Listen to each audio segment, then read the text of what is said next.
자, 여러분들 반갑습니다. 이번 이야기 탈출한 도비님께서 시들무에 찾아와 주셨습니다. 오늘 탈출한 도비님과 전화 연결을 해서 어떤 이야기를 들려주실지 바로 만나보도록 할게요.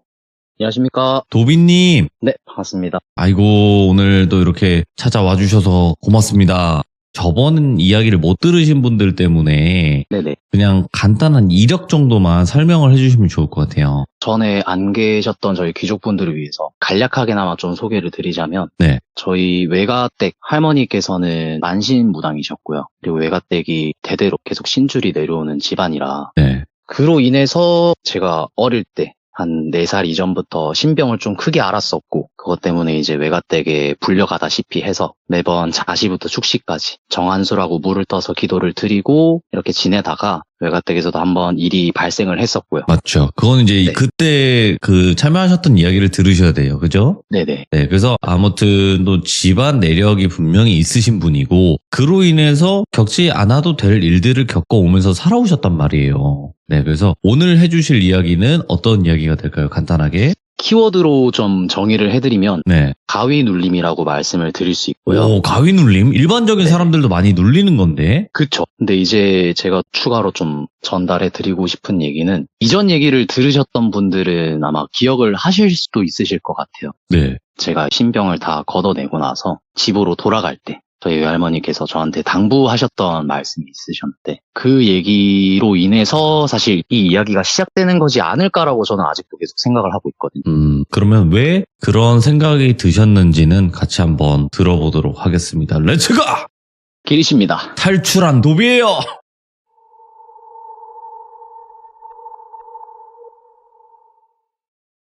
제가 어렸을 때부터는 외할머니나 외할아버지 또는 동네 마을 할아버님, 할머니 이렇게 연세가 많으신 분들이랑 지내다 보니까 또래 관계가 익숙하진 않았어요. 그렇게 이제 1년 정도는 집에서 있다가 초등학교를 진학을 하게 되는 거죠. 근데 제가 화경으로 보는 편이라고 말씀을 드렸었는데, 맞아요. 종종 느낌으로 받는다거나 또는 보인다거나 이런 것들 때문에 사실 친구 관계 형성하는 게 되게 힘들었거든요, 제가.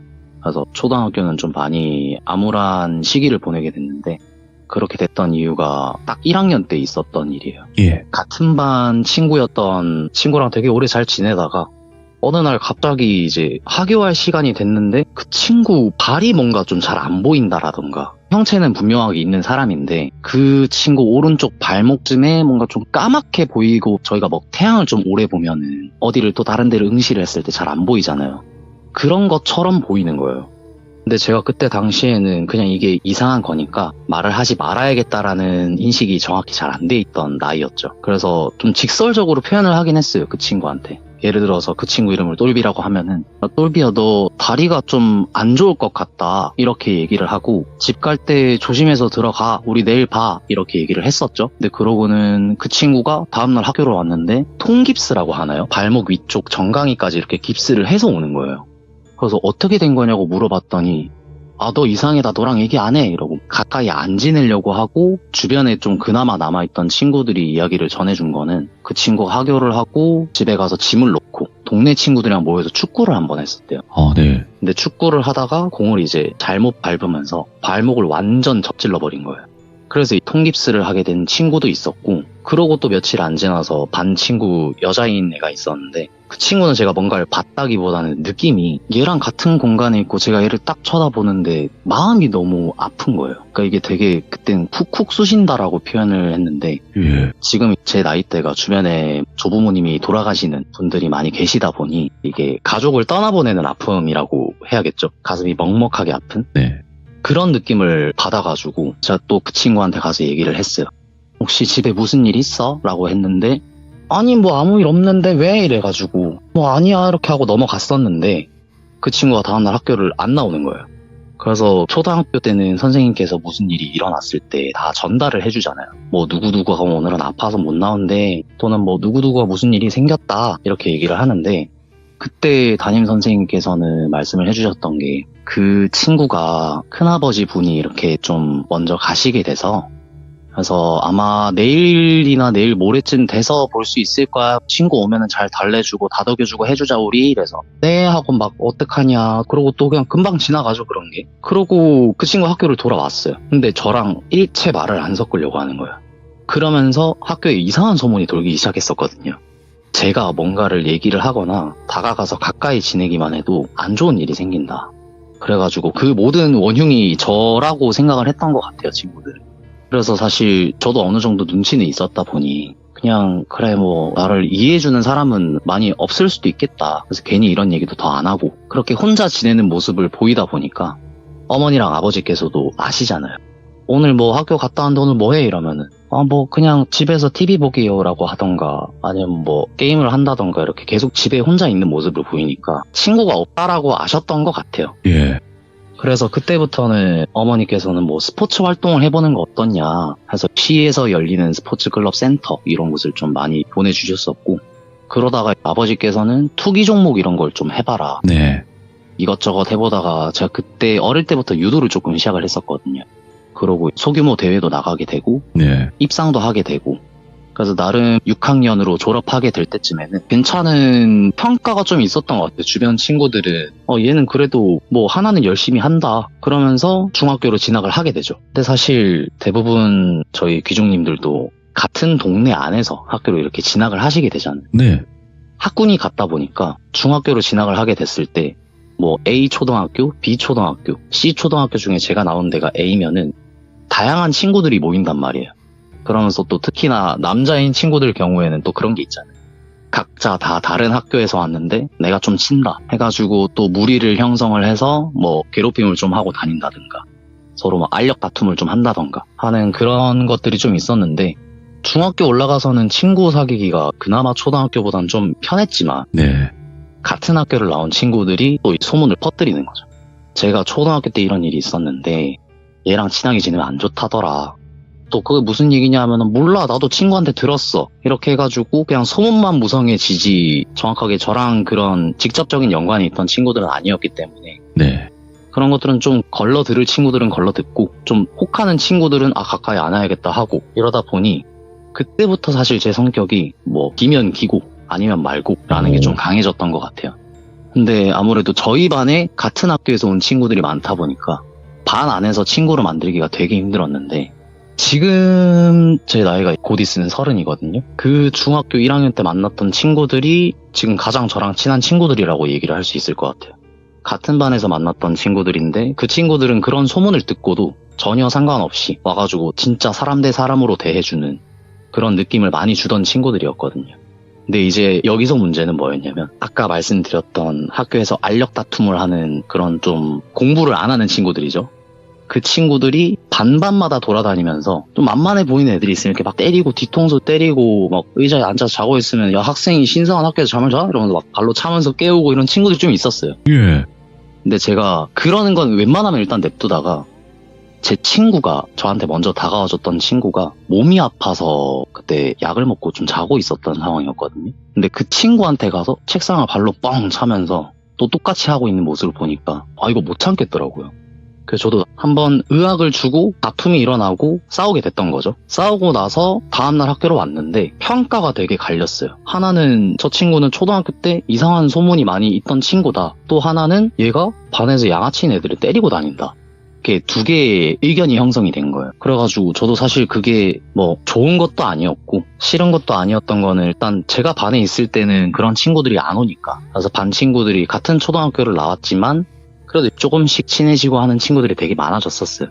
그래서 나름 초등학교 때에 비해서는 중학교 때 괜찮은 학교 생활을 할 수 있었다인데 그러고 사실 그때 당시 중학교에 제가 지냈던 생활 양식 자체가 부모님 두 분이 맞벌이를 하시는데 자영업을 하시다 보니까 종종 집에 안 들어오실 때가 많이 있으셨어요. 그래서 또 어디서 야외 활동을 해볼까 뭐 친구들도 다들 막 학원 가기 바쁘고 이때부터는 친구들도 만나기 힘들고 근데 또 제가 어릴 때부터 워낙에 이런 쪽으로 관심이 많다 보니까 네. 무서운 얘기도 찾아보고 무서운 영상도 보고 하다가 그 다음 채널 있잖아요. 네. 네, 그 채널에서 카페를 하나 찾았는데 예. 흉가 체험이나 이런 것들이 있더라고요. 아, 많겠죠, 그 당시에. 네, 되게 많았었는데 그 중에 한 3개 정도를 가입을 하고 실제로 2곳에서는 그냥 채팅만 하고 서로 의견 공유하는 정도로 네. 하고 말았었고 한 카페에서는 실제로 활동에 참여를 했었어요. 그래서 이런 것들을 워낙에 많이 하고 다니던 중학생이었던 거죠. 흉가 체험 다니고. 그러니까 할머니께서 말씀하셨던 말과는 정반대되는 생활을 좀 많이 하게 됐던 시즌이었던 것 같아요. 그래서 여기서부터 본론인데 제가 그때 학교 다녔을 때 기억하기로는 월, 화, 수, 목, 금뿐만 아니라 토요일에도 학교를 갔어야 됐거든요. 토요일은 점심을 먹었는지 안 먹었는지 기억이 잘 안 나는데 보통 그 시간쯤 학교를 했던 것 같아요. 네. 그래서 제가 매번 집으로 돌아가는 길이 큰 길로 가는 방향이 하나 있고 골목길로 가는 방향이 하나 있어요. 근데 큰 길 같은 경우는 대중교통을 이용을 해도 되지만 돈 아껴서 간식 사 먹겠다. 그래서 걸어 다니면 한 30분 정도 걸려요. 집까지 걸어갈 때. 근데 골목길로 가면은 이게 직각 구조가 아니라 대각선 방향이다 보니까 조금 더 빨리 집에 갈 수 있는 길이었던 거죠. 그래서 골목길로 가면 한 10분에서 15분 정도밖에 안 걸리는, 거의 절반 정도 줄어드는 거잖아요. 그래서 저는 그 길을 되게 많이 다녔었는데 중학교 1학년 때도 그 길로 다녔고 중학교 2학년에 올라와서 계속 그 길로 다니는데 여름쯤이었어요. 제가 기억하기로는 7월에서 8월? 그때는 방학 때 학교를 가는 그런 게 있어가지고 아, 네. 신청을 해서 방과후 학교인가? 이런 걸 갔었던 것 같아요. 그래서 거기를 갔다가 집에 돌아오는 길에 골목길로 또 늘 오던 길이니까 그 길로 지나가는데 주택가들이 되게 많아요. 근데 그 주택가는 좀 마당이 많이 딸려 있고 집들이 좀 좋아 보이는 그런 주택가가 있거든요. 근데 그쪽 길로 쭉 지나가는데 이사 오는 차량이 하나 보이는 거예요. 그러니까 용달차라고 하죠. 용달차가 2세대 정도 벽에 쫙 대어져 있고 일하시는 분들이 막 땀을 뻘뻘 흘리시면서 짐을 옮기시는 걸 봤어요. 그래서 그냥 이사 오나 보다. 와, 이런 좋은 집에 산다. 와, 이러고 있었는데 그 앞에 또 작은 승합차라고 해야 되나요? 그 카니발 같은 승합차에서 아주머니 한 분이랑 또 자녀로 보이는 분인지 모르겠는데 아주머니랑 연세 차이가 많이 났나 보였어요. 예. 그래서 이렇게 그냥 두 분이 내리시고 트렁크를 여시더니 짐을 막 챙기시더라고요. 근데 짐을 챙기고 이렇게 들어가는 걸 보는데 제가 어렸을 때 외할머니 댁에서 많이 봤던 그런 것들이 좀 보이는 거예요. 그 아주머니께서 옮기시는 짐들을 봤을 때 부채 같은 게 얼핏 보이고 깃발 같은 게 얼핏 보이고 하다가 저도 눈이 가는 거죠, 그쪽으로. 예. 그래서 보니까 저거는 확실하게 오방기다. 근데 저 부채는 무슨 부채지? 근데 또 방울 소리는 안 들리고. 그래서 법구를 옮기는 걸 보니까 무당분이신가? 이 생각을 했었어요. 이 동네도 이제 당집이 생긴 생각을 하면서 집에 돌아가고 그 다음 주가 돼서도 계속 그 골목으로 다녔었죠. 근데 저도 이게 항상 가던 골목이었는데 이전과 달라진 점은 제가 아무래도 이쪽에 좀 관심이 있었고 외할머니께서도 무당분이시고 하다 보니 자연스럽게 계속 그 집 앞을 지나갈 때마다 눈이 가는 거예요. 근데 그 집 앞이 철문이 앞쪽에 이렇게 있으면 도로변에 마당이 크진 않은데 마당을 조금 올라가면은 거기 현관문이 있어요. 첫날은 예를 들어서 월요일이라고 할게요. 월요일에 지나가면은 아무것도 없고 다시 돌아올 때도 아무것도 없는데 목요일쯤 됐을 때 현관문 앞에 아주머니 한 분이 나와 계시는 거예요. 예? 근데 그 아주머니가 팔짱을 탁 끼시고 내려다 보시는데 몸을 자꾸 이렇게 떨고 계셔가지고 여름인데 춥나? 냉방병 걸리셨나? 이러고 그냥 이상하다. 왜 나와 계시지? 하고 그냥 지나갔어요. 금요일에도 앞으로 지나가고 학교를 갈 때 지나가는데 아주머니 나와 계신 거예요. 근데 어제랑 또 똑같은 자세로 또 똑같은 자리에 그래서 몸을 계속 떨고 계시길래 뭐지? 그냥 마주치면 안 되나? 그냥 빨리 갈까 하고 지나갔다가 금요일날 이제 학교에서 집으로 돌아올 때죠. 하교할 때 딱 지나가는데 현관문 앞에 계시던 무당으로 추정되는 아주머니죠. 그분이 철문 앞에 도로변으로 완전 나와 계시는 거예요. 그래서 제가 그냥 조용히 딱 지나가려고 애써 안 쳐다봐야겠다. 쳐다봤다가는 또 뭔가 이상한 게 있을 것 같다. 그래서 이렇게 쭉 지나가는데 갑자기 그 아주머니께서 제가 아주머니 앞을 딱 스쳐서 3보에서 4보 정도 갔을 땐가 혹시 애야? 이러는 거예요. 그래서 네? 하고 놀래서 딱 돌아봤는데 아주머니가 잠깐 얘기 좀 할 수 있어? 이래서 뭐 때문에 그러세요? 저 지금 빨리 학원 가봐야 되는데? 라고 했었죠. 그랬더니 아니 다른 건 아닌데 부탁할 게 좀 있다는 거예요. 그래서 이걸 들어봐야 되나 말아야 되나 하다가 일단은 또 제가 또 어른들한테는 공손하게 해야 된다라고 집에서 배웠어가지고 일단 말씀이라도 좀 들어보자 하고 다가갔죠. 일정 거리를 두고 다가가서 딱 그 앞에 섰는데 아주머니께서 다른 건 아니고 혹시 이 골목 말고 다른 길로 가주면 안 돼? 라고 얘기를 하는 거예요. 그래서 뭐 때문에 그러세요? 라고 하니까 아줌마가 사실 이사 오고부터 좀 많이 불편했는데 몸이 아프거나 이런 사람은 아니고 그냥 혹시 너 무당이나 이런 거 알아? 이러면서 이렇게 직설적으로 바로 말씀을 하시는 거예요. 그래서 이런 걸 바로 말씀을 하셔도 되는 건가? 네, 알긴 알아요. 이렇게 얘기를 드렸죠. 그랬더니 자기가 첫날 이사를 오고 나서 이삿짐을 옮길 때도 좀 뭐 되게 갑갑했대요. 숨쉬기도 좀 힘들고 뭔가 머리도 조금 지끈거리고, 그래서 이게 피로가 쌓여서 그런 건 줄 알았다라고 말씀을 하셨는데, 이게 매일매일 제가 아침에 등교하고 또 오후에 하교하는 시간마다 머리가 찢어지듯이 너무 아프대요. 그래서 이제 나와서 본 거예요. 대체 뭐 때문에 내가 이러나 하고 나와서 보셨는데, 밖이 너무 시끄러워서 나왔는데 보니까 차들도 안 다니고 사람도 많이 없고, 근데 학생 하나가 이렇게 걸어서 지나가더래요. 그래서 저 친구한테 뭔가 있는 것 같다. 그래서 그냥 수요일은 그렇게 하고 말았고, 목요일이 지나고 금요일이 됐을 때 도저히 못 참겠다 해가지고 자기가 나온 거래요. 그러면서 말씀을 드리는 거는, 이건 좀 이상하게 들릴 수 있다라고 생각은 하는데, 너가 지나다닐 때마다 내가 몸도 너무 아프고, 무슨 소리라고 하죠? 그 한국 민속 음악에 쓰이는 악기들이 다양하게 있잖아요. 그런 소리가 너무 크게 들린대요. 북치는 소리부터 해가지고 누가 행진하는 것 마냥 계속 이런 소리가 들린다. 그래서 내가 아무리 생각을 해도 그게 너인 것 같은데 그냥 다른 건 안 물어보겠다. 다른 길로 가줄 수 있겠니? 라고 해서, 사실 그 골목 말고 옆으로 가면 1, 2분 정도 더 걸리긴 하는데 따로 가는 길이 또 있긴 있어요. 그래서 네, 뭐 일단 알겠어요 이렇게 얘기하고, 그것도 뭐 더 해드릴 건 없죠? 라고 물어봤죠. 그랬더니 마음 써줘서 고맙다. 괜히 이런 부탁 들어줘서 너무 고맙다. 근데 하면서 되게 말을 아끼시는 거예요. 그래가지고 더 하실 말씀 있으세요? 이렇게 얘기하니까 아니야. 다음부터는 그러면 다른 길로 좀 가는 걸 부탁할게. 이렇게 얘기를 하셔서 네, 알겠습니다. 들어가세요. 하고 등을 돌리고 다시 집 쪽으로 향하고 있었는데, 아주머니가 갑자기 조심해야 돼. 이렇게 얘기를 하는 거예요. 그래가지고 네 조심해서 갈게요 이러고 그냥 갔죠. 그리고 제가 오후는 매번 운동을 하러 가다 보니까 유도관을 가서 형들이랑 또 한창 운동을 하고, 그때는 사실 훈련에 가까웠어요. 밴딩 당기는 것부터 해가지고 실제로 겨루기를 한다기보다는 개인 훈련 일정이 있던 날이라 훈련을 하고 집에 돌아왔는데, 사실 그 날이 저희 어머니랑 아버지께서 결혼기념일로 네. 동남아 여행을 가신 날이었거든요. 그러니까 친할머니를, 그러니까 무당이신 외할머니 말고 친할머니를 집에 초대를 했었어요. 예. 저를 좀 봐달라. 중학생이지만 학생이니까 밥도 먹어야 되고, 그리고 이제 본인들께서 여행 일정이 3박 4일인가 4박 5일인가 좀 긴 일정이었어요. 그래서 이제 며칠 동안 애를 못 보니까 어머니가 좀 얘를 봐주셨으면 한다, 부탁을 좀 드리겠다. 근데 또 친할머니는 저를 되게 아껴주셨거든요.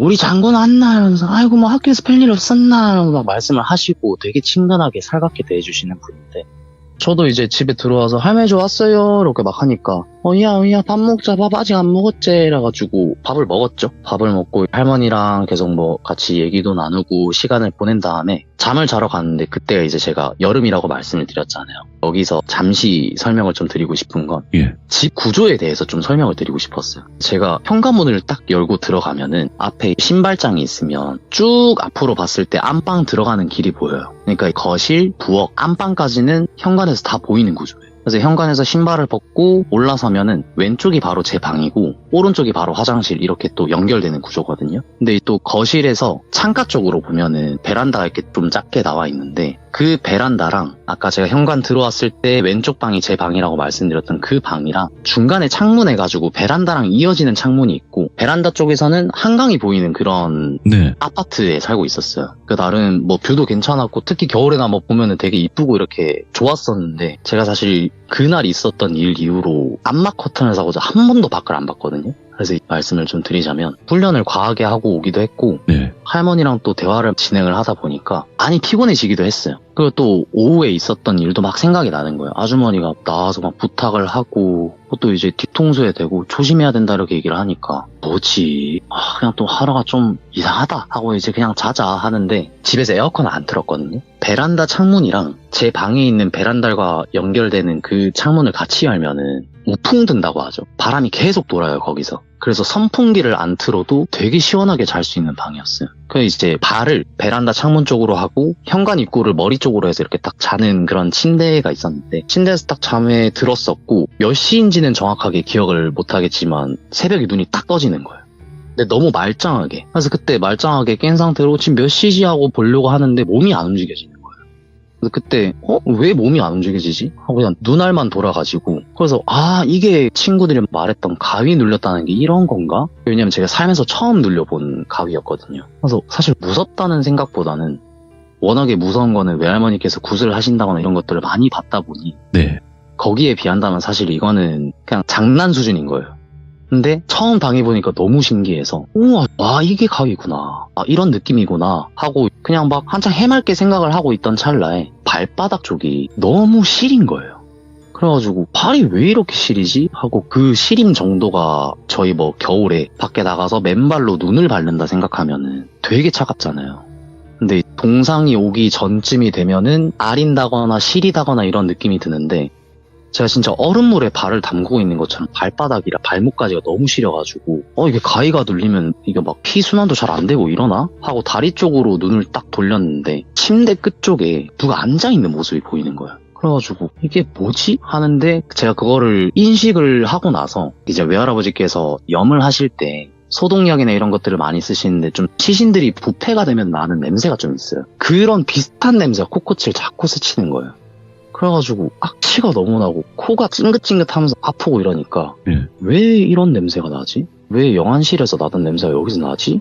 하고 딱 발 쪽 계속 다 보고 있는데 이제 형체가 눈에 익기 시작하는 거예요. 저희가 그 적응시라고 얘기를 하잖아요. 맞죠. 밝은 곳에 있다가 어두운 곳에 들어가면 잘 안 보이는데 시간이 지나면 딱 보이기 시작하듯이 앞에 있는 형체가 점점 더 선명해지는 거예요. 악취는 악취대로 나고 보이는 것도 점점 더 잘 보이다가 그때 이제 제 뇌리를 좀 스쳤던 그거는 이거 귀신이다. 오. 이거 영가다. 근데 더 자세히 보려고 해도 사실 무섭기도 되게 무서웠는데 뒷모습이다라고 생각을 했던 게 머리카락이 어깨에서 조금 밑에까지 내려오는 그런 여성 영가였거든요. 근데 머리끝도 되게 푸석하고 그래가지고 이게 뭐지? 처음엔 사실 영가라고 생각을 안 하려고 했어요. 내가 저기 뭐 베란다 창문 쪽에 뭘 달아놨나? 아닌데 나 아무것도 안 달아놨는데? 하다가 진짜 확실하게 이건 영가다. 나 큰일 났다. 라고 생각이 딱 드는 거예요.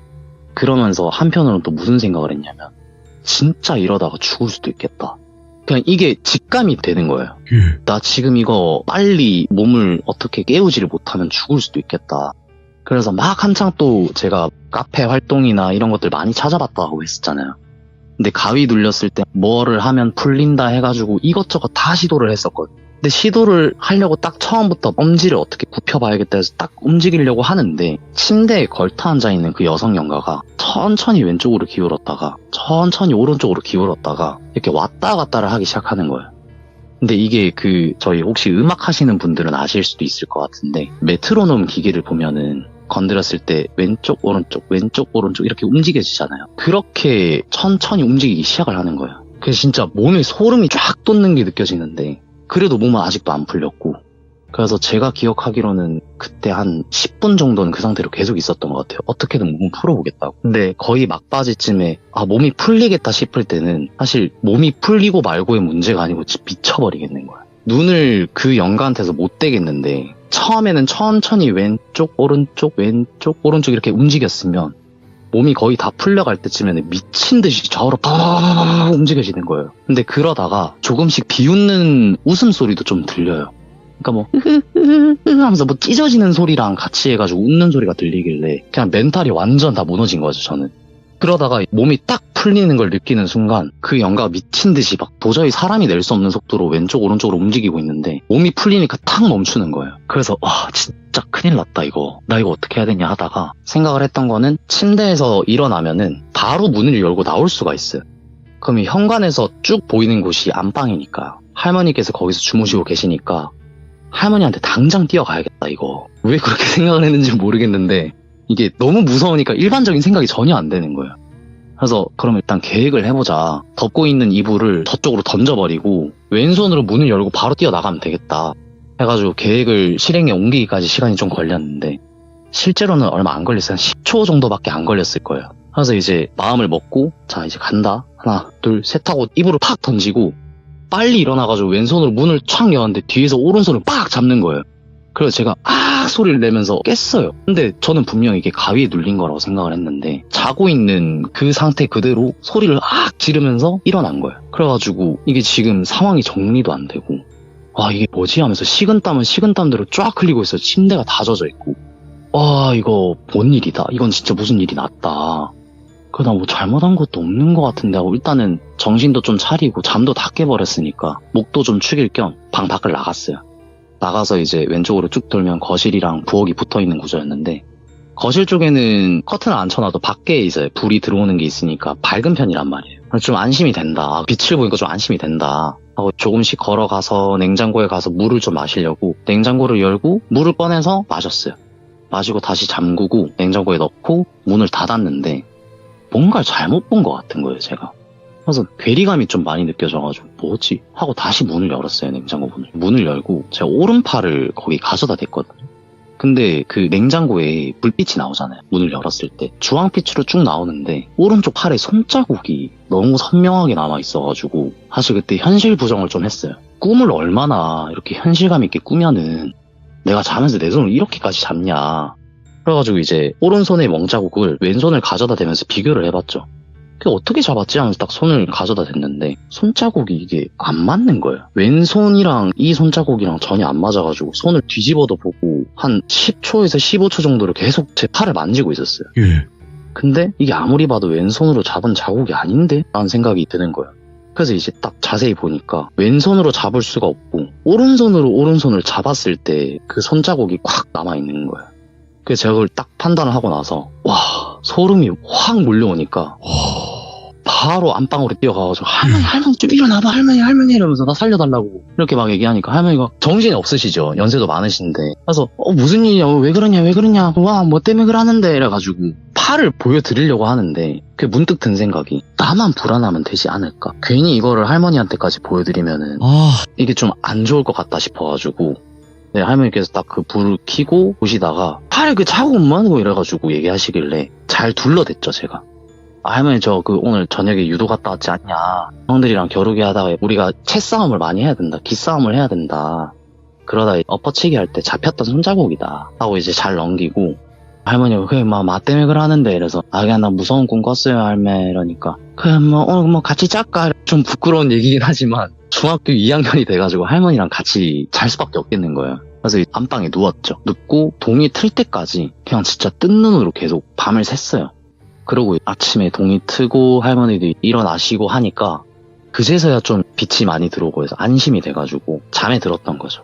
그러고 오후쯤에 일어났는데 안방 밖이 좀 시끌시끌한 거예요. 그래서 일어나서 막 눈을 비비면서 나가고 한 TV 소리를 왜 이렇게 크게 틀어놨냐 하고 딱 봤는데 결혼기념일로 여행을 가셨던 저희 부모님이 출발하신 지 하루밖에 안 됐어요. 집에 돌아오신 거예요.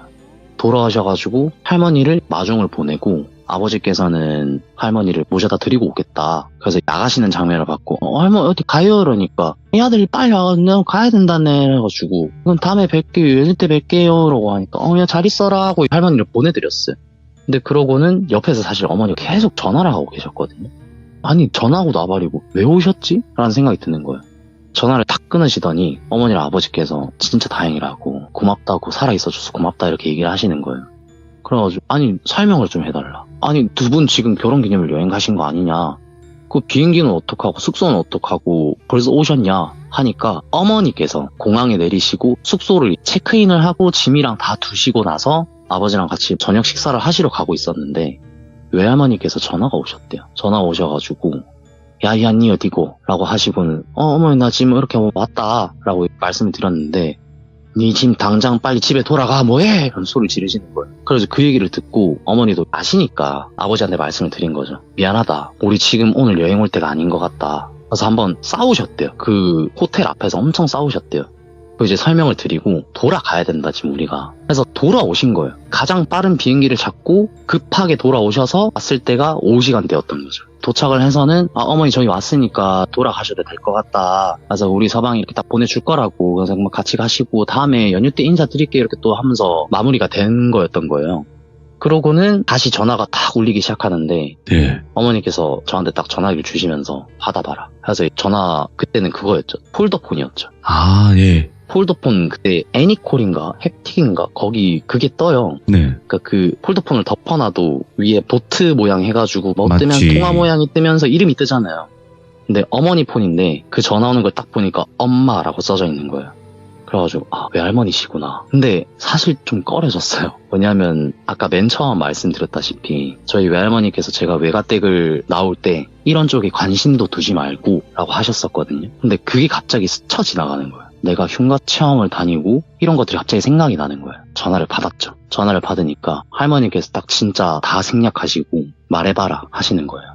갑자기 말해봐라라고 말씀을 하시니까 어디서부터 시작을 해야 될지가 모르겠는 거예요, 저는. 그래서 할머니 왜요? 이렇게 얘기하니까 내가 내 입으로 얘기할까? 네가 뚫린 입이 있으면 얘기를 해야 될 건데 라고 하면서 말씀을 하시고 제가 계속 대답을 못했죠. 네. 잘못했으니까. 근데 할머니께서 최근 근 몇 달 동안 되게 꿈자리가 안 좋으셨대요. 그래서 오방기로 점을 보신다라고 하시더라고요. 예. 그래서 오방기를 계속 뽑는데 청색이 나오고 녹색이 나오고 청색이 나오고 녹색이 나오고 계속 이러니까 저도 의미를 잘 몰랐는데 할머니께 여쭤보니까 간단하게는 청색 같은 경우는 우환이라고 생각을 하면 된다라고 말씀을 해주셨고 녹색은 원래 녹색이 아니다. 검은색이다. 근데 검은색 같은 경우는 죽음을 의미한다라고 생각하면 된다라고 말씀을 해주시더라고요, 나중에. 근데 그거를 계속 뽑으셨던 거예요.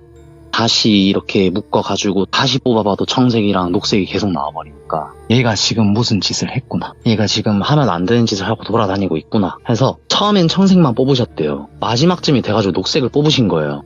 그러니까 이제 갈 때까지 갔구나. 그러면서 말씀을 하시는 거는 분명 내가 니한테 헛짓거리 하지 말라 했는데 밖에서 대체 뭘 하고 다니는 거야 하면서 소리를 지르시는 거예요. 그래서 제가 진짜 할머니 죄송하다, 진짜 죄송하다, 잘못했다, 진짜 잘못했다, 나 좀 살려달라 이렇게 얘기를 하니까 니 어제 뭐 봤지? 라고 얘기를 하시는 거예요. 한숨을 푹 쉬시면서. 그래서 할머니 근데 뭘 본 건 아니고 꿈인 것 같은데 이런 일을 겪었다 라고 얘기하니까 니 데리고 가서 잡아 죽이려는 거다 지금. 그래서 내가 니한테 그런 거 하지 말라고 몇 번이나 얘기했노. 예. 라고 말씀하시면서 제발 우리 도비야 제발 팔자 고치는 게 쉬운 일이 아니다. 네가 그렇게 치성 드리면서 기도 드리고 했던 거 다 그냥 물거품으로 만들 거냐고. 그걸로 계속 말씀을 해주시는 거예요. 제발 그런 것 좀 하지 마라. 관심 가지지 말고 그런 거 가지 마라. 그냥 관심 가지는 것까진 내가 이해하겠다. 흉가 체험이나 이런 데 가지 마라 라고 얘기하시고 그래 네가 살 수 있었던 거는 니는 조상한테 감사해야 된다. 이렇게 마지막에 덧붙이시는 거예요. 그래서 네 알겠다 할머니, 나 진짜 안 가겠다, 나 진짜 잘못했다. 그러고 추석이 됐어요. 예. 추석 때 이제 할머니를 뵈러 갔는데 사실 그러고 나서 할머니랑 전혀 전화를 안 했었거든요. 근데 전화 이후로 되게 오랜만에 처음 뵙는 거잖아요. 되게 죄송한 거예요 사실. 눈치도 보고 근데 또 궁금도 하고 이게 좀 물어보고 싶은데 이거 어떡하지 하고 있었는데 할머니께서 먼저 저한테 도비야 좀 나와봐라, 내랑 얘기 좀 하자 라고 이렇게 불러주시는 거예요. 네. 불러주셔가지고 다른 말씀은 다 안 하시고 내가 오늘은 네 궁금한 거 다 안 받아줄 거다. 대신에 네 내일 동 트면은 엄마랑 아빠랑 다 같이 해가지고 저쪽에 선산 있제, 선산 가면은 우리 조상님들 계시제 이렇게 말씀을 하시면서 네 거기 가서 절하고 온나 이렇게 말씀을 하시더라고. 그러고는 그때 네가 살 수 있었던 거는 조상님들 덕분에 살 수 있었던 거다. 진심과 열과 성을 다해서 절 드리고 감사하다 인사하고 내려온나 이렇게 말씀하셔가지고 알겠다 하면 내가 그렇게 하겠다 하고 바로 갔어요. 사실 저 혼자. 예. 혼자 가는데 사실 그 선산 쪽에 가는 게 되게 좀 전 싫었거든요. 왜요? 벌초를 하시긴 하시는데 묘 있는 곳만 벌초를 하지 사실 가는 길까지 이렇게 벌초를 하거나 하진 않잖아요. 벌레랑 뭐 이런 것 때문에? 네, 거미도 되게 무서워하고 벌레도 되게 싫어하는데 귀신보다 무서운 거미. 예. 훨씬 무섭습니다. 그 가는 길이 너무 귀찮아가지고 안 갔었는데 그날 진짜 그냥 다 해집고 가가지고 선산 앞에 딱 도착을 했어요. 도착을 하니까 이거는 마음이 막 되게 따뜻해진다 하면서 진짜 감사하다고, 헛짓거리 안 하고 열심히 살겠다, 착하게 살겠다, 감사합니다 하고 이제 절을 드리고 내려오고 할머니랑 이제 인사를 마무리하고 집에 돌아오게 됐죠. 네. 사실 이 이야기에 교훈을 얻었다라고 생각할 수 있었던 건 말씀하셨던 걸 제가 어떻게 보면 어긴 거잖아요. 네. 그것 때문에 이런 일이 벌어진 것 같고 그 골목길을 지나갈 때 무당 아주머니께서 마지막에 조심해라라고 말씀을 하셨던 게 네. 혹시 그 꿈과 좀 연관이 있는 건지, 그래서 이거를 좀 전달을 해주고 싶으셨던 것 같아요. 그래서 제가 그 뒤로 진짜 카페 활동 다 그만두고 그냥 진짜 학교에서도 조용히 지내고 그렇게 시간이 흘러가고 졸업을 하게 됐던 거였죠. 이야. 근데 이제 누구는 그럴 수 있어요. 그렇게 조심하라고 했는데 왜 그런 행동을 했냐. 그쵸. 할 수 있어요. 근데 저는 좀 반대로 생각을 하는 게 뭔가 그런 쪽에 자꾸 영향을 끼칠 수 있게끔 뭔가 이끌어가는 세력이 있는 게 아닌가? 할머님은 그걸 말리려고 하는 거고. 네. 그거를 이미 알고 계시니까 계속 당부를 하는 거죠. 그쵸. 계속 노출이 되게끔 하려고 하는 무언가가 있지 않았을까? 이런 생각도 들어요. 사실 그런 얘기가 있더라고요. 네네. 눌림굿을 몇 번 받았어요. 근데 근데 눌림굿으로 해서 네. 절대 눌러질 수가 없다. 음. 언젠가는 받게 된다. 네. 근데 그것 때문에 외할머니께서 말씀을 하셨던 거는 음. 사실 이런 눌림굿을 하는 건 나이 불문이다. 네. 어찌됐든 받아야 되는데 내가 니한테 지금 당장은 얘기를 못 해주지만 네. 많이 돌아다녔다. 그것 때문에 이렇게 말씀을 하시더라고요. 그래서 마지막으로 조금만 덧붙이자면 네. 결혼할 거냐고 여쭤보시더라고요. 이유가 있을까? 예. 자식을 낳으면은 무조건 당집 차려야 될 거다. 대신 자식이 받을 거를 무조건 부모는 받을 테니까. 네. 대부분 무당 부모님들이 그런 선택을 하시는 이유가 그거죠. 내 자식은 안 된다. 그죠. 그래서 대신 받는다. 제가 말씀드린 게 여러 가지의 방법을 쓰는 거죠. 신이라는 존재가. 네. 받게 하려면 뭔들 못하겠습니까, 사실? 그죠. 예, 주변 사람들까지 다 끊어내고 혹여나 주변 사람들까지 진짜 목숨을 잃게 만드는 경우도 있잖아요. 심하면. 그쵸. 오늘 탈출한 도비님의 이야기가 저는 처음부터 느꼈습니다. 보통 분이 아니구나. 보통 분이 아니고 정말 얼마나 이 이야기를 하시고 싶으셨을까. 그리고 참으셨을까. 이런 생각이 들었어요. 정말 감사합니다. 아니에요. 근데 솔직하게 말씀드리면 도비님도 아실 거예요. 이런 얘기를 하면 안 된다는 것도 알고 있을 거예요. 그죠. 하면 안 돼요, 원래는. 최대한 진짜로 신경 안 쓰고 살아야 되는데 네. 이렇게라도 안 하면 정말 내 이 답답한 이거를 해소가 안 누구한테 얘기를 해야 하며 네. 도대체 누가 이해해 줄까? 이 생각이 굉장히 강해서 시들무에 대부분 그러죠. 왜 이렇게 영안이 많아? 뭐 이렇게 귀신 보는 사람이 많아? 뭐 이렇게 신가물이 많아? 이러는데 진짜 그럴 수밖에 없는 거예요. 왜냐면 천구가 여기밖에 없잖아요, 지금. 그죠. 그러니까 오셔서 얘기를 하고 나면 진짜 그나마 속은 시원하니까. 너무 시원합니다. 예, 이게 생각보다 저는 따로 뒤에서 얘기를 많이 하지만 그런 얘기를 되게 많이 해주세요, 실제로. 그래서 오늘 도비님께도 조금이나마 해소가 되셨으면 좋겠다라는 생각이 듭니다. 감사합니다. 오늘 탈출한 도비님 역시 또 레전드 사연 감사드립니다. 고맙습니다. 감사합니다. 네. 네.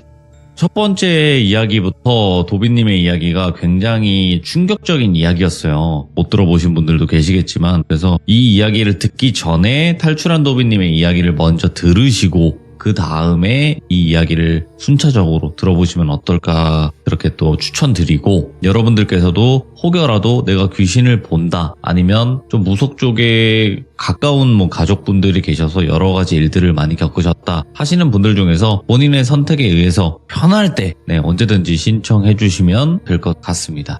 이 수많은 분들이 정말 힘들어 하시는 걸 많이 여태까지 7년간 목격을 했고 겪어왔거든요, 저는. 그래서 얼마나 힘드셨을까 가늠이 안 되지만 그나마 조금이나마 저희 채널이 도움이 되었길 바랍니다. 감사합니다.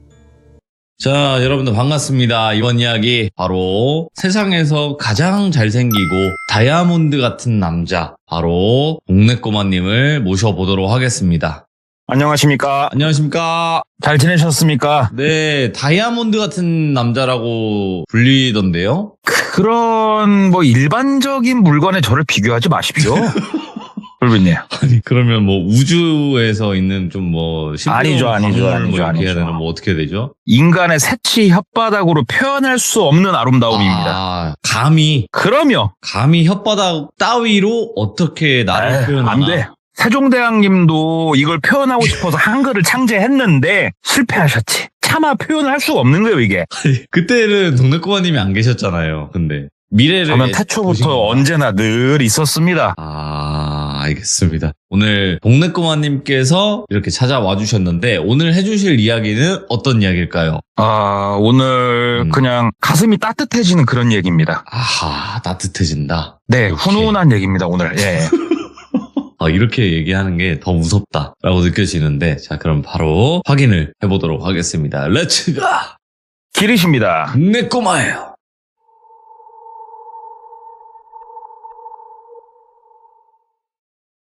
오늘 이야기는 대략 10년쯤 거슬러 올라갑니다.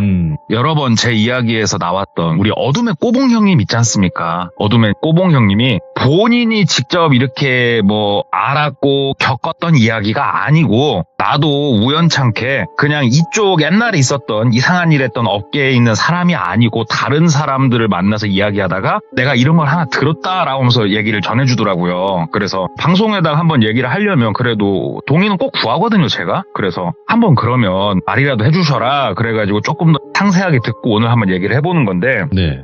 10년 전쯤에 나이가 좀 젊습니다. 20대 극후반에 똘비라고 하는 남성이 있습니다. 똘비 같은 경우에는 원래 회사를 쭉 다녔어요. 회사를 다니면서 우리가 남자들이 꼭 갖고 싶은 아이템이 특히 네. 젊은 시절에는 자동차가 있지 않습니까? 그래가지고 진짜로 좀 영혼을 실어가지고 차를 한 대 뽑았어요, 똘비가. 무슨 차를 뽑았냐면은 그 BMW를 뽑았어요. 근데 20대 후반에 영혼을 실어서 BMW를 뽑았다. 여기까지는 좋습니다. 본인이 관리하고 유지하고 타면 되니까요. 그런데 좀 많이 버거웠대요. 이게 자동차 할부금 내고 뭐 하고 하면은 일상생활이 너무 쪼들릴 정도였대요, 이게. 예. 그럼에도 불구하고 차를 탈 때마다 너무 행복했대요, 이게. 그러다가 회사에서 직장 상사하고 대판 한볼탱이 한 거예요. 그래가지고 젊은 혈기에 에라씨 내가 때리친다 하고 회사를 때리쳐버린 거예요, 똘비가. 그냥 무턱대고. 회사를 때리치고 나니까 와, 이게 자동차 할부금은 매달 나오고 있고, 그 다음에 그동안 우리 그런 거 있지 않습니까? 뭐 외제차 탄다고 좀 의시되고 그런 것도 있었을 거고, 카드값도 네. 좀 많이 나왔대요. 그래서 카드값도 메꿔야 되고, 야, 이거 어떻게 하지? 이거 내가 퇴직금 좀 나온 거, 이거 쥐꼬리만한 걸로 내가 뭘 틀어 막는 것도 이거 시간이 금방 지나갈 것 같고, 돈이 이걸 어떻게 해야 되나 하면서 시간이 조금 지나니까 아니나 다를까 통장이 앵꼬가 나더래요. 그냥 야, 이대로 가면은 나는 이거 신불이다. 이거 어떻게 하면 좋냐 하면서 그 다른 일자리도 막 알아보고 하는데 막상 이게 바로 구해지지가 않더래요. 그래서 알바를 또 뛰어야 되나? 근데 알바 뛰어서는 뭐 감당도 안 되고 고민을 하고 있는데, 그 중학교 동창이 하나 있었어요. 친하게 지냈던 중학교 동창이 야, 똘비야, 너 그러지 말고 이번에 알바 하나 해라 얘기를 하더래요. 그래가지고 뭐 무슨 알바? 그랬더니 아, 나 그 대학교 다닐 때 아는 사람인데 이번에 좀 이렇게 알바를 하나 구한다고 하더라. 근데 일 자체가 뭐 없고 그냥 뭐라고 하더라? 생활 실험이라고 그러던가? 그거 실험 네가 참여하면은 그 돈 꽤나 많이 준다는데? 라고 얘기를 하더래요. 그래가지고 무슨 실험? 생활? 무슨 생활 실험? 자세히 말해봐. 그러니까 아니 나도 자세히는 모르겠고 뭐 관심 있어? 얘기해줘? 그러더래요. 그래가지고 한번 알아나 와봐라 얘기를 했대요. 그러니까는 친구 녀석이 몇 시간 있다가 다시 얘기를 하더래요. 딴 거 아니고 2달 정도 그 소요되는 일인데 니네 집에다가 일상생활을 어떻게 보내게끔 약간 집을 튜닝을 해준다. 네 집을. 그리고 네가 그 생활을 하면서 느꼈던 거를 쭉 적어가지고 2달간의 너의 어떻게 보면 일기를 전해주면 되는 그러한 일이고, 주는 돈은 한 달에 250만 원씩 준다고 한다 얘기를 하더래요. 와, 250만 원? 10년 전에 뭐 어떻게 보면은 크게 하는 일도 없이 250을 2달간은 받을 수 있는 거잖아요. 그래서 야, 이거 괜찮다. 한번 해보라고 해봐. 근데 좀 이상한 거면 내가 못 하겠는데 야, 만나보자. 말 좀 전해줘. 그랬더니 그 친구가 알았다고 얘기 전한다고. 그리고 나서 한 30-40분 있다가 모르는 번호로 전화가 오더래요. 그래가지고 여보세요 받으니까 어떤 남성분이셨대요. 그래가지고 아, 얘기를 전해 들었는데 이번 생활 실험에 조금 응해 주셨다고 그래서 전화를 드렸다라고 얘기를 하더래요. 그래서 아, 예, 맞다고. 근데 정확하게 제가 하는 일이 뭡니까? 라고 물어보니까 아, 딴 건 아니고 집에다가 저희가 간단하게 뭐 이렇게 좀 장치를 좀 할 건데 이 장치가 인체에 미치는 영향을 좀 보는 그러한 실험이다 라고 얘기를 하더래요. 감이 안 오잖아요. 그래가지고 조금 더 물어봤대요. 무슨 장치냐 뭐라는 거냐 막 물어보니까 그분이 아니 이게 통화로 하기에는 너무 길고 어차피 우리 상호간에 얼굴을 한번 봐야 되니까 얼굴을 한번 보고 얘기를 합시다. 그래가지고 당일날 뭐 카페에서 만나가지고 얘기를 좀 더 상세하게 나눠봤대요. 그랬더니만 그분이 하는 얘기가 집에다가 뭐 관찰 카메라를 두고 이런 건 일절 없대요. 전혀 없고 그 당신 집에다가 우리가 간단하게 일상생활에서 이렇게 우리가 체험할 수 있는 여러 가지 장치들을 할 건데 같이 있는 자리에서 이걸 할 거다. 뭐라 말하기가 좀 힘든데 일종의 주술 같은 거라고 생각하면 된대요. 똘비한테. 그래서 주술이요? 무슨 주술을 얘기하는 겁니까? 그러니까 아니 뭐 그런 거 있지 않습니까? 간단한 부적이라든지 뭐 이런 거 비슷한 거를 생각하시면 된다라고 얘기를 하더래요. 그래서 똘비가요 어려서부터 뭐 점집이고 뭐고 가본 적이 없는 사람이에요. 똘비가 귀신을 믿지도 않고요. 뭐 그런 공포영화 너무 잘 봐요. 똘비가. 그래서 아니 나는 뭐 애초에 그런 거에 대해서 거리낌은 없는데 좀 특이하네요. 그랬더니 거기서 하는 말이 자기가 나름대로 이쪽에 대해서 연구를 하는 사람이다 이렇게 얘기를 하더래요. 연구? 이런 걸 연구하는 사람이 있나? 이걸 연구해서 어디다 씁니까? 물어보니까는 뭐 어디다 딱히 쓰겠다는 게 아니고 장황한 얘기를 하더래요. 원래 뭐 과학기술도 처음에는 이런 식으로 시작해가지고 발전한 거 하면서 막 이론을 그럴싸하게 막 얘기를 하더래요. 그래가지고 한참 듣다가 알았다. 그럼 내가 들은 페이는 2달에 걸쳐서 매달 250만 원씩 500만 원을 주시는 걸로 내가 얘기를 들었는데 맞냐? 라고 얘기를 했대요. 그러니까는 맞다. 맞고 처음에 이거를 시작을 딱 할 때 250만 원을 선지급을 해드린다. 그리고 2달이 딱 끝나는 시점에 250만 원을 더 드린다. 그래서 합이 500이다. 얘기를 하더래요.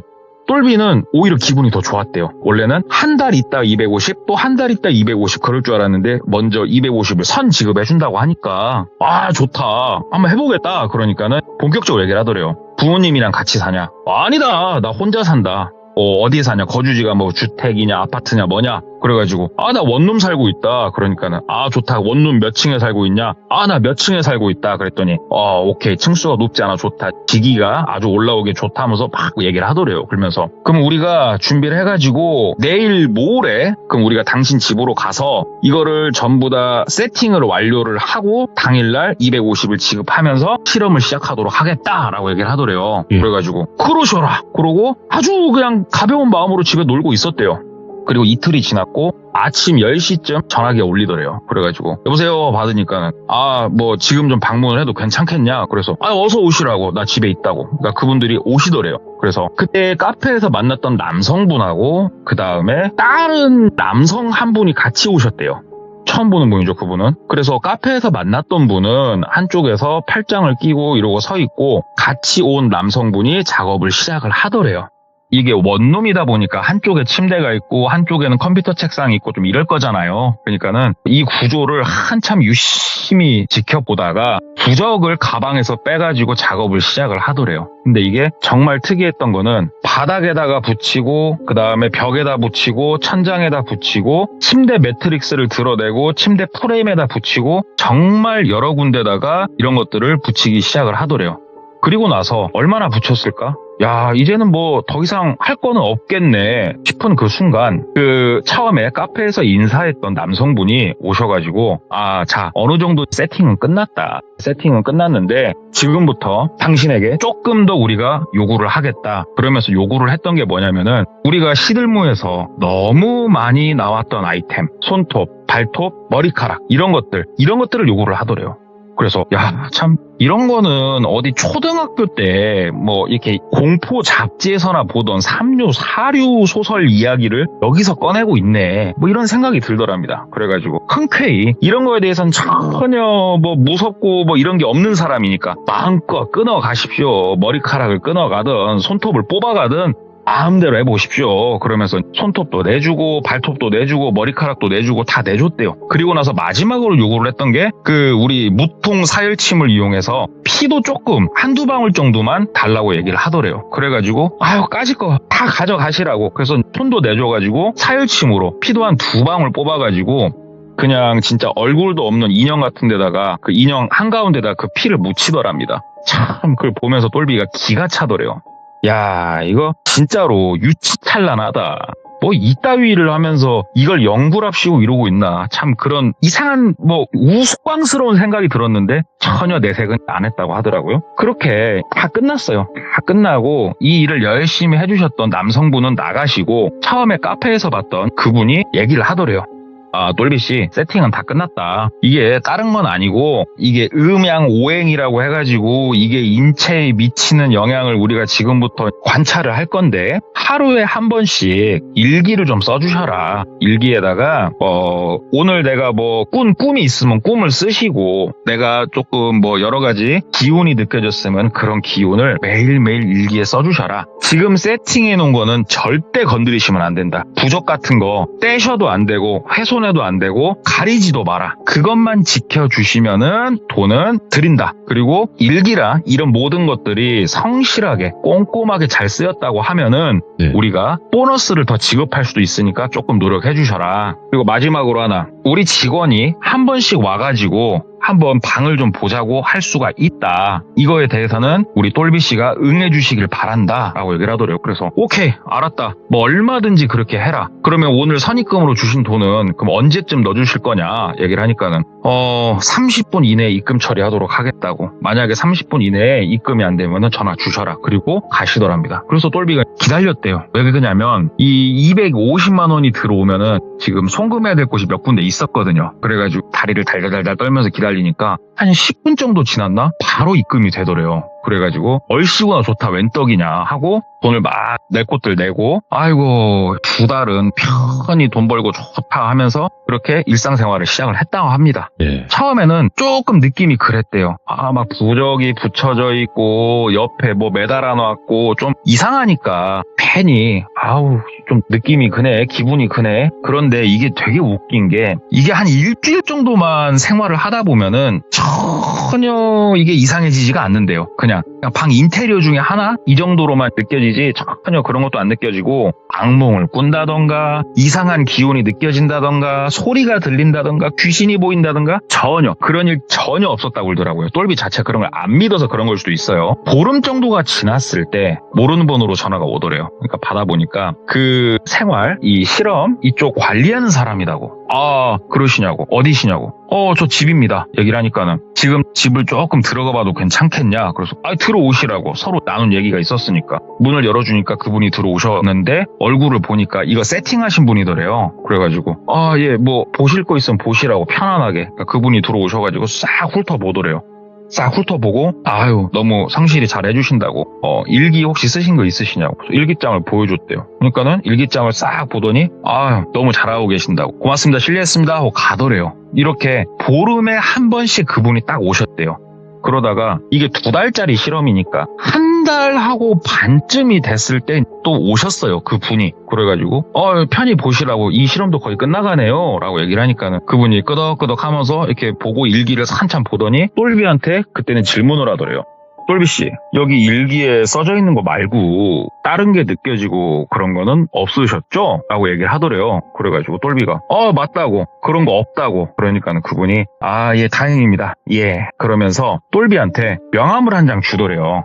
근데 우리가 명함을 보게 되면은 뭐 땡땡 기업 대리 누구 이런 식으로 자기의 직함이 써 있지 않습니까? 근데 그 사람 명함에는 이름도 안 써 있었대요. 이름도 안 써 있고 그냥 010 해가지고 전화번호만 딱 써 있는 명함이었대요. 되게 특이하게. 이게 뭐냐고. 그러니까는 그 명함 잘 갖고 계시고 이 명함을 뭐 받았다 어쨌다 이런 말씀은 아무한테도 하지 마시라고. 그냥 대뜸 이렇게 얘기를 하더래요. 그래서 똘비가 뭐 일단은 알겠습니다. 그러니까는 그분이 웃으면서 예, 아무튼 뭐 2주 있다가 뵐게요. 그러고 나가더래요. 근데 이분이 좀 뭐라고 해야 될까? 표정이나 안색이나 이런 게 좀 안 좋아 보이긴 했대요.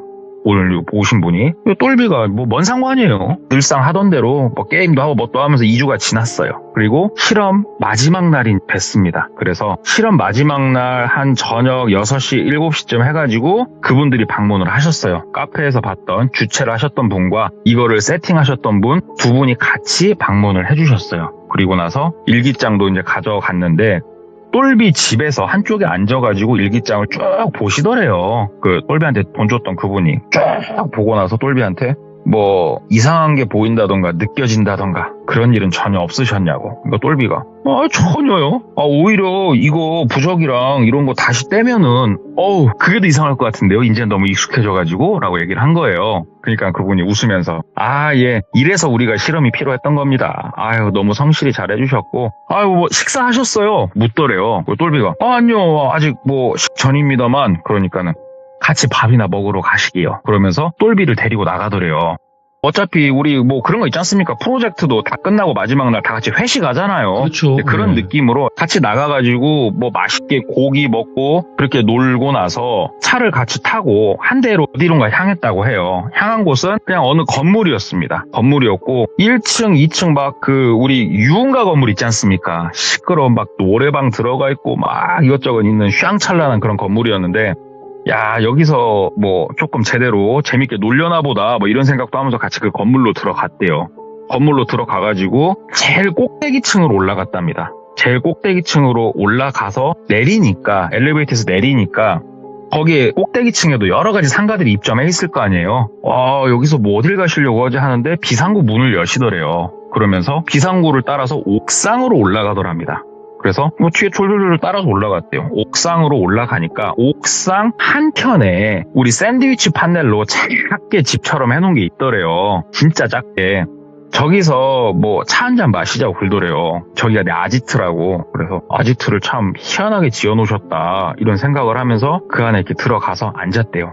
근데 차를 마시자고 했는데 여기에는 커피포트도 없고 차를 마실 수 있는 어떠한 종이컵 자체도 없더래요. 그래가지고 여기서 뭘 마시나 하고 이러고 눈만 떼굴떼굴 굴리고 있는데 그분이 잠깐만 기다리시라고, 잠깐만. 그러더니 조용히 아무 말도 않고 가만히 있더래요. 그 똘비도 되게 어색하게 핸드폰만 만지작 하면서 이러고 시간을 좀 때우고 있었대요. 그렇게 한 30분가량이 흘렀답니다. 이게 말이 30분이지 그렇게 어색하게 있으면 30분이 되게 길게 느껴진대요.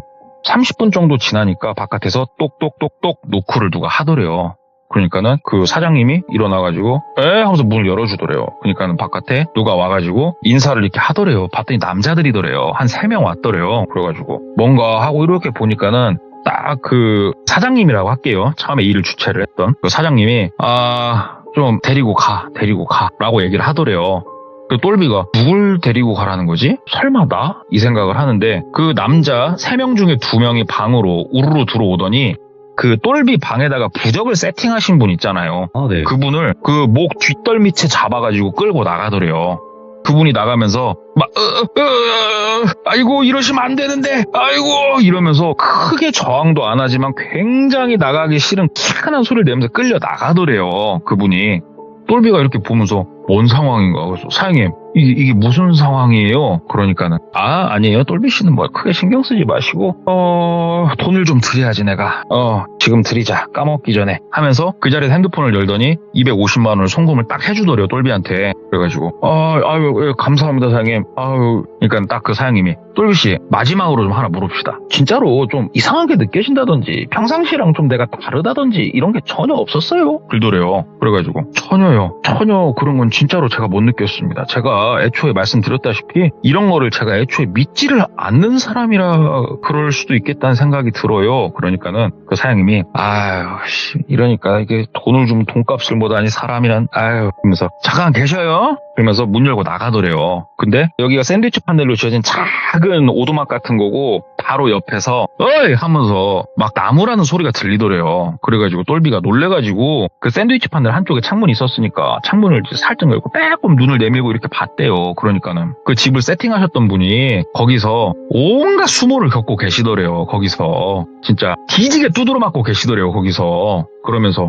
그 사장님이란 분이 가가지고 사정없이 그 사람을 막 좀 때리더래요. 이거를 보는데 똘비가 도대체 자기 상식으로는 이해가 안 되는 거잖아요. 이 지금 광경이. 그래가지고 내가 여기 있으면 안 될 자리 같은데 이거 뭔가 싶은데 이 때리는 이 수위가 상당히 심하더래요. 이게 어떤 느낌이 들었냐면 저러다 저 사람 죽는데 라는 생각이 들 정도였대요. 그래가지고 똘비가 이건 안 되겠다 싶어가지고 막 황급히 나가서 말렸대요. 왜 그러시냐고 그만들 하시라고. 그러니까는 그 사장이라는 사람이 딱 엎어져 있는 그 세팅한 사람한테 보소 그 나한테 말한 거랑 너무 다르잖아. 이거 어떻게 하실 거야. 내가 말했잖아. 책임진다고. 본인도 오케이 했잖아. 그리고 돈 받았잖아. 뭐야 이게. 재미도 없고 감동도 없고 아무것도 없잖아 지금. 그러더래요.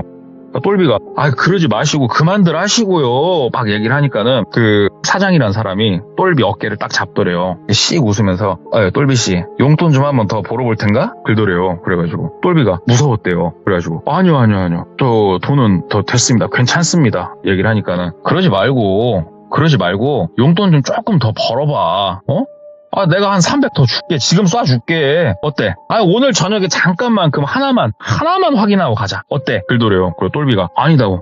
나 됐다고. 나 간다고. 막 그러니까는 그 사장님이 참 2달간 아무것도 안 하고 너 500 받아 처먹었잖아. 야, 네가 그러면 하다못해 부적 때문에 느낌이라도 이상했어요라도 한마디라도 하든가. 응? 이 사람이 왜 처맞고 있겠어? 너 때문에 처맞고 있는 거 아니야. 어떻게 그냥 간다고? 그냥 갈 거면 돈 뱉어내고 너 돈 먹고 째는 거야 지금 하면서 이상한 어거지 논리를 본인한테 막 펼치더래요. 똘비한테. 똘비가 이거 뭐 깡패도 아니고 이게 뭐 하는 사람인가, 참 이거 미친 사람이네. 그리고 똘비가 됐고요, 나 이거 이 꼴은 더 못 본다고, 나 이거 신고하겠다고. 그러면서 똘비가 일어나서 막 뛰어서 그 비상구 쪽으로 내려갔대요. 아무도 똘비를 제지하지 않았대요. 그래서 똘비가 엘리베이터 타는 것도 무서워가지고 그 비상계단으로 계속 뛰어가지고 1층까지 내려왔대요. 그래가지고 건물 바깥으로 나가서 택시를 잡고 황급하게 집으로 이제 출발을 한 거예요. 가면서 신고를 해야 되나 말아야 되나 진짜 고민이 솔직히 많이 됐대요. 똘비가 정말 많이 됐는데 이게 신고는 안 했대요. 똘비가 이게 본인이 지금 무섭잖아요. 그러니까는 굳이 신고를 해서 긁어 부스럼 만들 바에는 신고를 하지 말자. 그러고 탈출하니까 안도감도 있고, 그래서 집으로 가가지고 문 잠그고 며칠간은 되게 좀 조심히 지냈대요. 되게 조심히 지냈다고 합니다. 이게 이 사람들이 쫓아오려나? 막 기다리고 있다 나를 납치해가려나? 온갖 생각이 다 들었는데 그런 건 없었대요. 그런 건 없었고, 그렇게 며칠이 지나고 그래도 괜찮으려나 보다 이 생각을 가지고 이렇게 있는데, 정말 희한하게 잠을 자고 있는데 꿈에서 그때 두드러 맞은 그 아저씨가 보이더래요. 네. 자, 똘비 방에 부적이고 뭐가 없어요. 다 뗐어요. 다 뗐는데 그 아저씨가 이렇게 보이더래요. 그러면서 그 아저씨가 이렇게 웃으면서 똘비를 가만히 지켜보는 그 꿈을 꾼 거예요. 무섭고 이런 건 전혀 없었어요. 꿈에서 깨가지고 똘비가 문득 궁금하더래요. 그 아저씨한테 전화나 한번 넣어봐야겠다. 만약에 전화가 안 되면 신고를 해야겠다. 그날 그 사람들이 두드러 패는 거 보니까 진짜 사람이 죽을 수도 있겠던데 신고를 해야겠다. 그래가지고 이 아저씨가 똘비 집을 보름에 한 번씩 계속 방문을 하면서 전화를 했기 때문에 전화번호가 있었거든요. 똘비가. 네. 그래서 그 전화번호 전화를 했대요. 근데 이 번호는 없는 번호, 이 멘트가 나오더래요. 똘비가 걱정이 되는 거예요. 오씨, 이거 뭐야? 진짜 뭔 일 난 거 아니야? 그러다가 머릿속에 이 사람이 주고 간 그 명함이 생각이 딱 나는 거예요. 그래서 그 명함을 빼가지고 그 번호로 전화를 걸었대요. 그러니까는 그건 신호가 가더래요. 신호가 한참 가다가 소리샘 멘트가 나오더래요. 안 받더래요. 그래가지고 설마 뭔 일이 있을까? 괜찮겠지? 하고 그냥 전화를 끊고 멍하니 있었대요. 한 30초? 40초? 가만히 있었는데 갑자기 똘비 전화가 띠띠리띠띠 하면서 울리더래요. 그래가지고 똘비가 보니까는 아까 내가 걸었던 그 번호예요. 그래가지고 전화를 받았대요. 여보세요? 하고 받으니까 똘비씨? 라고 얘기를 하더래요. 목소리가 이 방을 세팅해주신 그분이 맞아요. 그래가지고 방 세팅해주신 분이죠. 몸 괜찮으시죠? 괜찮은 거 맞으시죠? 걱정돼서 전화했어요. 그러니까는 그 사람이 괜찮습니다. 괜찮고 똘비씨 뭐 몸 이상한다던가 이상한 게 느껴지고 보이고 그런 건 없으시죠? 라고 얘기를 하더래요. 똘비한테. 그래서 저 전혀 그런 거 없습니다. 얘기를 하니까는 똘비씨 지금부터 내 말 잘 들으세요. 열흘만 핸드폰 끄시고 외부하고 연락 단절하시고 열흘만 멀리 여행 좀 다녀오십시오. 라고 얘기를 하더래요. 그래서 똘비가 그게 무슨 말씀이세요? 그러니까 혹시 여행 경비가 없으시면 제가 보내드릴게요. 열흘만 전화 끄시고 멀리 좀 다녀오십시오. 라고 얘기를 하더래요. 아니요, 대뜸 저한테 그러시면 어떻게 합니까? 뭔지 말은 해주셔야 될 거 아닙니까? 얘기를 하니까는 그 사람 얘기를 하더래요. 아직도 모르시겠습니까? 제가 뭘 하는 사람인지? 저는 그러니까 무당인데 속된 말로 양밥 전문이라고 해야죠. 양밥 전문. 저주를 전문으로 하는 무당이다. 주술사다. 라고 얘기를 하더래요. 그래서 이 정도는 눈치채고 계시지 않았냐? 그래서 똘비가 전혀 눈치를 못 챘습니다. 제가 그쪽으로는 아예 문외한입니다. 그게 무슨 말씀이십니까? 라고 얘기를 하니까는 똘비씨 걱정하지 마시라고. 똘비씨 방에 붙인 그 부적들 그 똘비씨한테 붙인 부적 아니다고. 걱정 마시고 열흘만 내 말대로 좀만 해주시라고 그러더래요. 그래서 똘비가 일단은 알겠습니다. 열흘간 그러면은 제가 잠수를 타라는 거죠. 여행 경비는 주신다고 했고요. 얘기를 하니까는 이 핸드폰으로 계좌번호 찍어 놓으시라고 내가 여행 경비 드리겠다 이렇게 얘기를 하더래요. 그리고 똘비가 또 얼씨구나 싶긴 했대요. 그리고 자 이게 첫 번째로 이 사람이 죽었을까 걱정이 되는데 안 죽었어요. 목소리 상태도 괜찮은 것 같아요. 협박받고 있는 상황도 아닌 것 같고 두 번째로 돈을 또 주겠다네? 그래가지고 계좌를 찍어서 보냈대요. 문자로. 그러니까는 돈이 들어왔는데 액수가 좀 컸대요. 한 400 정도가 들어왔대요. 돈이. 400. 10년 전 400. 열흘간 놀러 갔다 오라고 400을 준 거예요. 이 400이 딱 들어오는데 똘비가 눈이 휘둥그레졌대요. 야, 잠깐만. 2달 새 250, 500에다가 지금 들어온 400 하면은, 우와, 근 1000만 원이네? 야, 이게 참 내가 돈귀신을 붙이고 갔나? 이 생각을 하면서 부탁한 건 들어줘야 될 거 아니에요. 그래서 핸드폰을 끄고 본인의 그 슈퍼카, BMW를 딱 타고 부산 옆에 기장으로 향했대요. 그래서 기장에 가가지고 혼자 가라고 했으니까 혼자 가가지고 모텔 잡아두고 기장에서 이거저거 놀다가 그 밑에 부산 가가지고 놀다가 그 이제 남해 쪽을 이렇게 삥 돌려고 했대요. 그렇게 돌면서 서해안을 타고 쭉 올라와가지고 이제 본인이 살고 있는 지역으로 컴백하는 일정을 나름 잡았다고 하더라고요, 똘비가. 모텔에 가면은 컴퓨터가 있지 않습니까? 그래서 모텔 컴퓨터 이용해서 검색하고 PC방 가서 놀고 그렇게 며칠을 보냈는데 거의 한 일주일쯤 됐을 때로 기억을 한대요. 일주일쯤 됐을 때로 기억을 하는데 PC방에 가서 게임을 하는데 그런 거 있습니다. 그 게임을 할 때 로그인을 할 때요. 그 로그인이 잘 되다가 갑자기 본인 인증을 다시 요구하는 경우가 있어요. 뜬금없이. 본인 인증을 다시 요구를 하더래요. 그래서 이메일 인증 이런 거 눌렀는데 핸드폰 인증만 지금 되는 상황이더래요. 그래서 똘비가 잠깐 핸드폰을 한번 뭐 켰다 끄지 뭐 이 생각을 했대요. 그냥 그래가지고 핸드폰을 잠깐 켰대요. 잠깐 켜가지고 문자만 확인하고 이거 게임 로그인하고 끌려고 핸드폰 잠깐 켜가지고 문자 딱 확인하는데 옆에서 누가 기다렸다 전화한 것도 아니고 핸드폰이 딱 켜지고 로딩이 어느 정도 딱 되고 있으니까 바로 전화가 울리기 시작을 하더래요.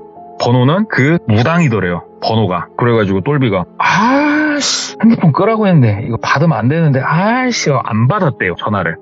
근데 전화기가 막 울리고 있으니까 전화가 끊기면은 문자 확인해가지고 여기다가 인증번호 넣고 전화기를 다시 꺼야겠다 하고 딱 전화가 끊어지고 문자함 딱 들어가서 보는데 아까 전화했던 그 무당한테 문자가 바로 딱 오더래요. 그러니까 보이잖아요. 괜찮으니까 전화 받으세요라고 문자가 오더래요. 그래가지고 뭐야 괜찮다고? 하는데 전화가 또 바로 울리더래요. 그래가지고 전화를 이렇게 받았대요. 여보세요? 하고 받으니까 그 무당이더래요. 그러면서 예 지금 어디쯤 계세요? 라고 얘기를 하더래요. 그래가지고 저요? 저 여기 여기 전남 쪽 어디입니다. 얘기를 하니까는 그만 고생하고 들어오시라고 얘기를 하더래요. 그 무당이. 그래가지고 그래요? 아니 저 이거 핸드폰을 제가 키려고 했던 게 아니고 이렇게 얘기를 하니까는 괜찮으니까 긴 말 하실 거 없이 그냥 돌아오세요 집으로. 지금이라도 오십시오. 너무 고생하지 마시고 언제쯤 오시려고 얘기를 하더래요. 그래서 똘비가 어차피 오늘은 좀 그 시간이 그러니까 내일이나 가죠 뭐. 내일이나 가려고요. 그러니까는 아이고 전남 어디? 그래갖고 예를 들어서 얘기를 할게요. 지금 목포입니다. 얘기를 하니까는 아이고 목포 좋죠. 아이고 목포 그 무슨 동에 계세요? 이렇게 묻더래요. 똘비한테. 그 똘비가 여기 어디 근처입니다. 까지 얘기를 했대요. 근데 거기서 한 번 또 범위를 좁히더래요. 어디 근처 어디 계십니까? 얘기를 하는데 똘비가 그때 갑자기 쎄하더래요. 기분이 진짜. 그러면서 왜요? 왜 이렇게 자꾸 물어보세요? 아니요 그건 아니고요. 내일 오신다고요? 그러더래요. 그래서 내일 갑니다. 그러니까는 아이고 아무튼 고생하셨고 제가 늘 한 말은 잘 이렇게 지켜주시니까 우리 똘비씨 고생 많이 하셨어요. 끊더래요 전화를. 똘비가 전화를 끊었대요. 무당하고 전화를 끊고 PC방 의자에 멍하니 앉아가지고 뭔가 생각을 좀 하게 되더래요. 뭐지? 이 사람이 이상한데 지금 말하는 게? 일단은 게임방에 있으면 안 되겠다. 나가자. 그래서 막 챙겨서 게임방에서 나왔대요. 그래갖고 다시 모텔로 들어갔답니다. 모텔로 들어가가지고 모텔에 이렇게 앉아가지고 다시 무당한테 전화를 했대요. 뭔가를 확인하고 싶었답니다.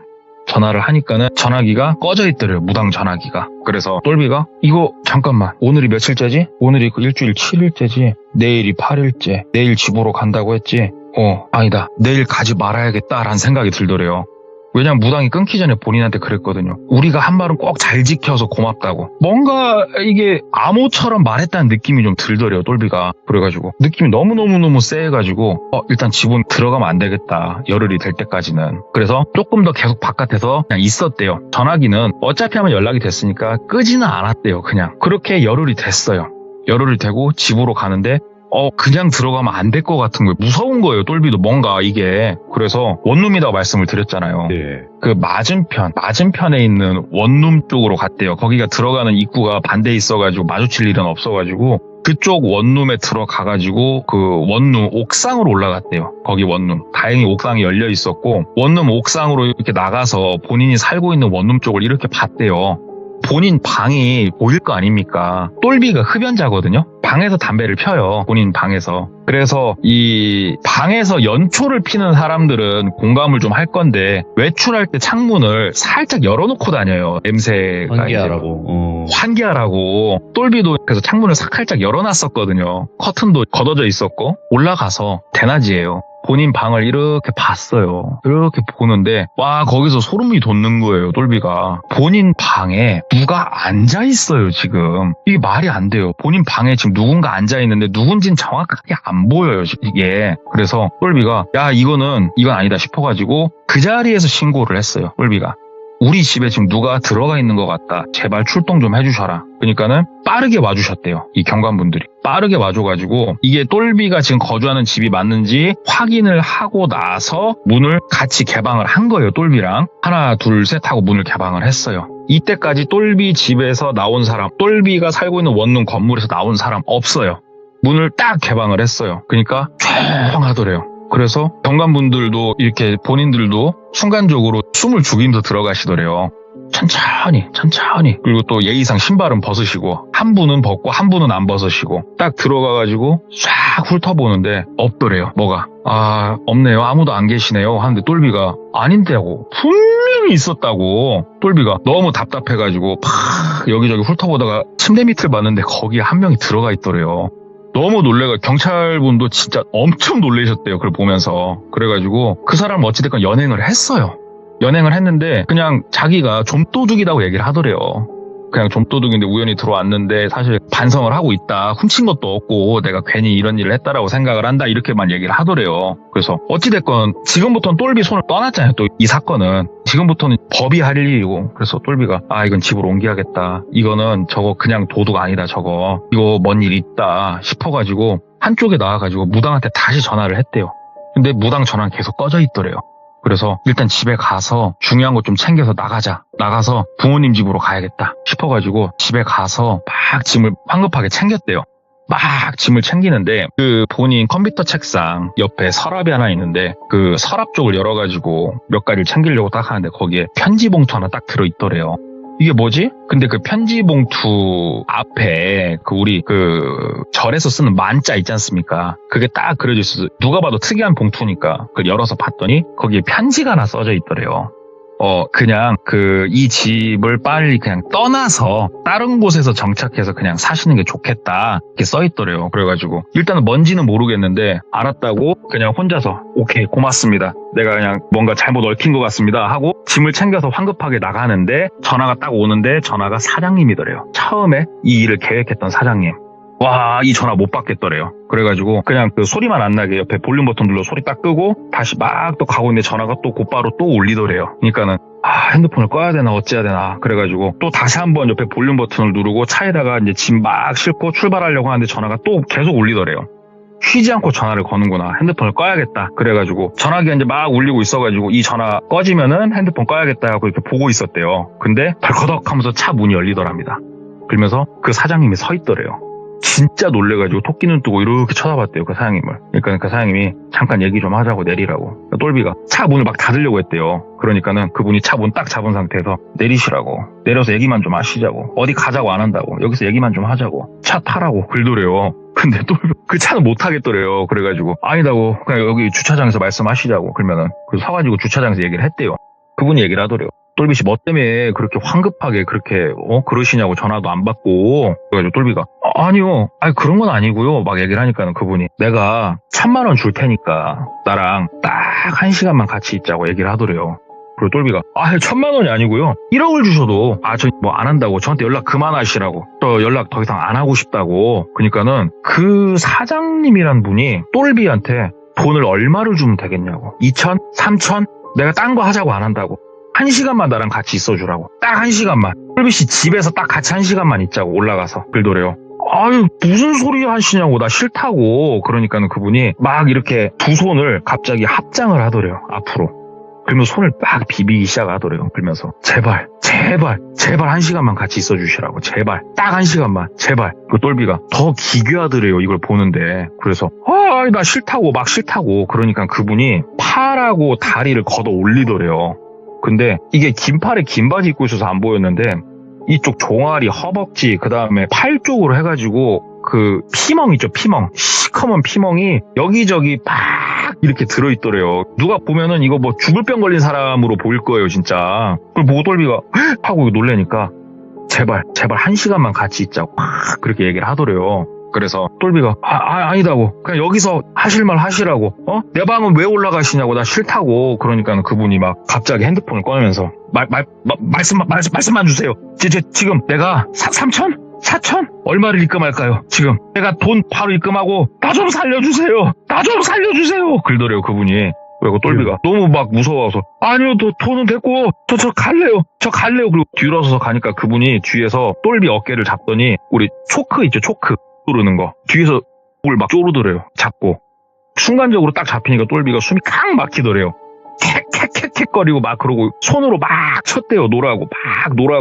근데 이게 그때는 못 느꼈지만 나중에 생각한 게 똘비를 좀 기절이라도 시켜서 지금 데리고 올라가려고 하는 그런 생각이지 않았나 한데요.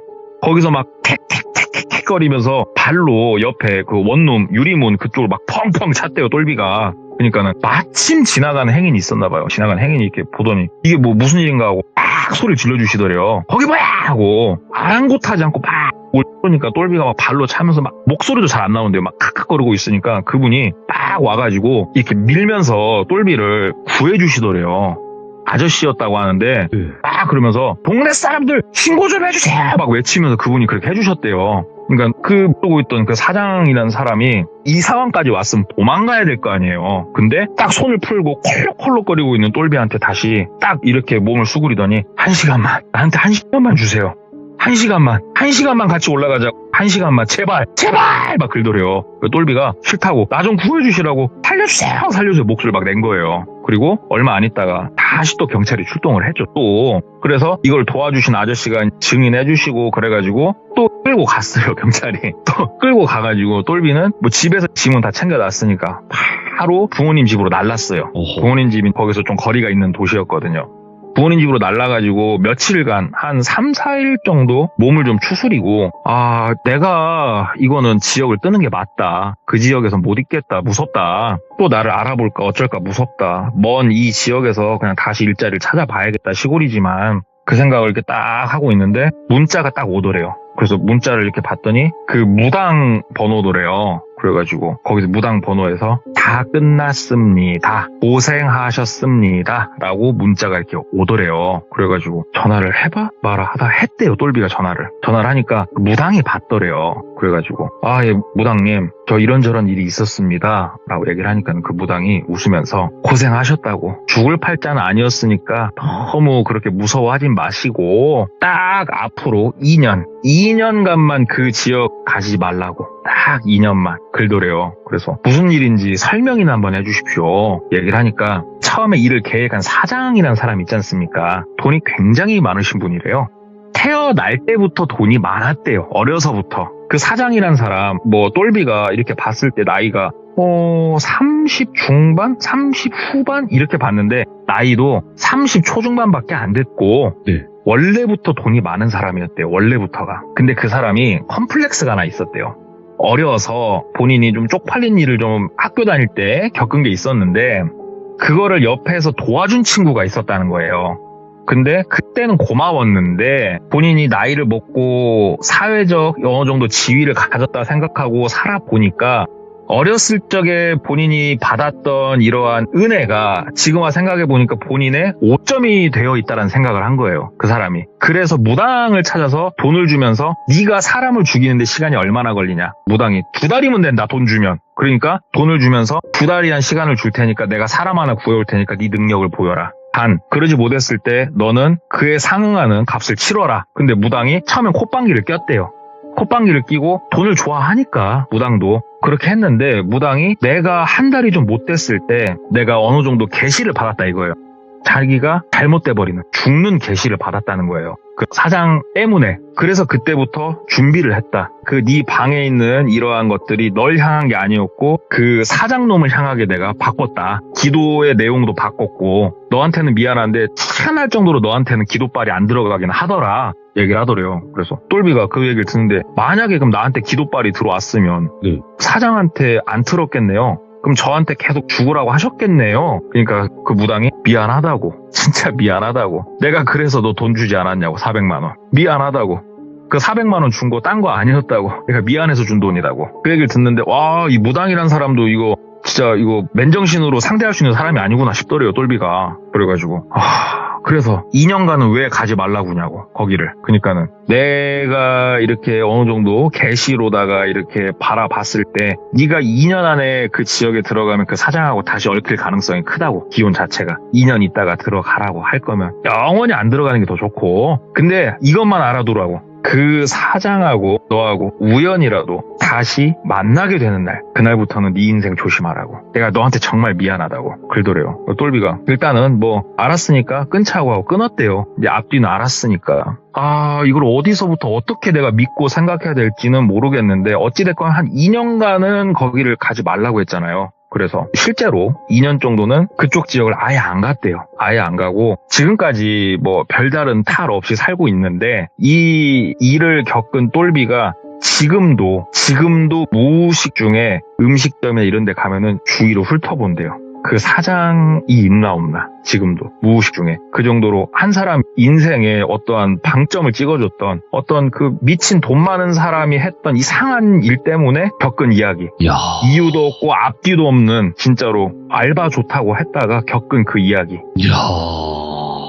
하나 역시 있어가지고. 우리 동네 꼬마님의 이야기를 들으면 그냥 순식간에 그 이야기에 빠질 수밖에 없게끔 만들어주시는 게 정말 대단하신 거라고 저는 봅니다. 정말. 이게 네. 사실 오늘 이야기 이제 들은 대로 조금 제가 나름대로 이야기를 하기 전에 저도 이제 머릿속으로 정리를 하잖아요. 그렇죠. 정리를 하는데 오늘 이야기 같은 경우에는 제가 들으면서도 느꼈던 게 뭐냐면은 네. 이거 당사자는 참 정신 없었겠다. 왜? 그렇지. 앞뒤가 없어요, 이게. 오. 분명히 당사자는 두려울 것 같아요. 공포스럽고. 근데 네네. 어디다 상담하기도 뭐하고 이유도 잘 모르겠고. 그러니까 저도 이 이야기를 어떻게 전달해야 되나 고민을 많이 했어요. 그쵸. 고민을 많이 하는데 앞뒤 맥락이 없어도 그냥 일단은 들은 그대로 한번 싸질러 보자, 이 생각으로 좀 말씀을 드렸거든요. 네네네. 저도 솔직히 이해는 잘 안 가요, 오늘 이야기는. 근데 뭔가 당사자는 무서웠겠다. 예. 오늘 그렇습니다. 동네 꼬마님께서 이야기 역시나 너무나 잘 들려주셨고, 다음번에 또 다른 이야기로 언제든지 레츠가 동네 꼬마 하는 그날까지 저희는 모두가 항상 동네 꼬마님을 응원하고 항상 지켜보고 있고 뭔가 좀 아름답게 마무리하려니까 잘 안 되죠? 그냥 하던 대로 욕하세요. 그 욕은 이따 전화로 네. 제가 드리도록 하겠습니다. 기다리고 네. 있겠습니다. 네, 감사합니다. 감사합니다. 네. 자, 동네 꼬마님의 이야기, 정말 공포의 한 획을 그으신 분이죠, 여러분들. 공포라는 단어를 좀 더 공포스럽게 만들어주신 분이 아닌가 생각이 들어요, 저는. 그리고 돌비 동네 꼬마 검색하시면 정말 많은 영상들이 있으니 틀어놓고 주무시면 아마 정신없이 잠이 올 거고, 또 이야기를 재밌게 듣다가 잠도 못 자는 경우도 생길 겁니다. 꼭 들어보시길 바라겠습니다. 감사합니다.